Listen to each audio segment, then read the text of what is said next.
कहते हैं कि रात के 12 बजे के बाद जब दुनिया सो जाती है तब कुछ अदृश्य शक्तियां जाग जाती हैं। ऐसी ही एक रात की बात है जब एक युवा लड़का आकाश अपनी गाड़ी से देर रात घर लौट रहा था।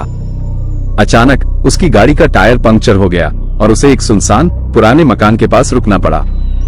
मकान देखने में भयानक था, खिड़कियां टूटी हुई थी और दरवाजे खुले पड़े थे। आकाश ने अपनी गाड़ी के टायर को ठीक करने की कोशिश की, लेकिन अंधेरे में कुछ दिखाई नहीं दे रहा था। तभी उसने एक रोशनी देखी जो मकान की खिड़की से आ रही थी।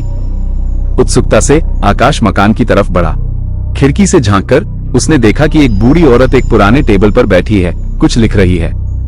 उसकी आंखें बड़ी और चमकदार थी और चेहरा पीला पड़ गया था। आकाश ने धीरे से खिड़की पर दस्तक दी। बूढ़ी औरत ने सिर उठाया और आकाश को देखा। उसकी आंखें चौड़ी हो गईं और वो मुस्कुराई, लेकिन उसकी मुस्कान डरावनी थी।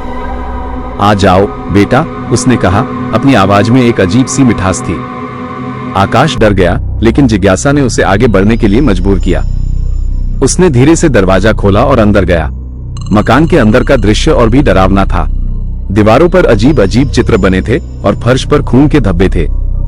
बूढ़ी औरत ने आकाश को एक कुर्सी पर बिठाया और बोली, तुम बहुत देर कर गए बेटा, मुझे तुम्हारी बहुत प्रतीक्षा थी। आकाश समझ नहीं पा रहा था कि क्या हो रहा है। वो डर गया था, लेकिन वह भाग भी नहीं सकता था। बूढ़ी औरत ने एक कागज निकाला और आकाश के सामने रख दिया। उस पर कुछ अजीब अजीब चिन्ह बने थे। ये तुम्हारा भाग्य है बेटा, बूढ़ी औरत ने कहा। इसे पढ़ो और समझो।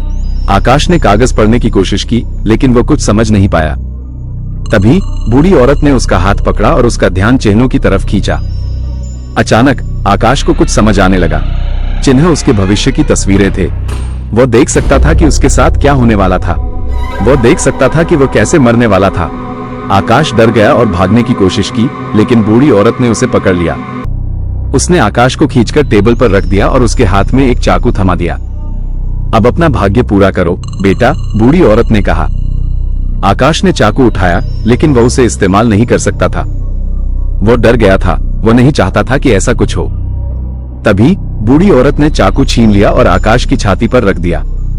तुम भाग नहीं सकते बेटा, उसने कहा। तुम्हारा भाग्य लिखा जा चुका है।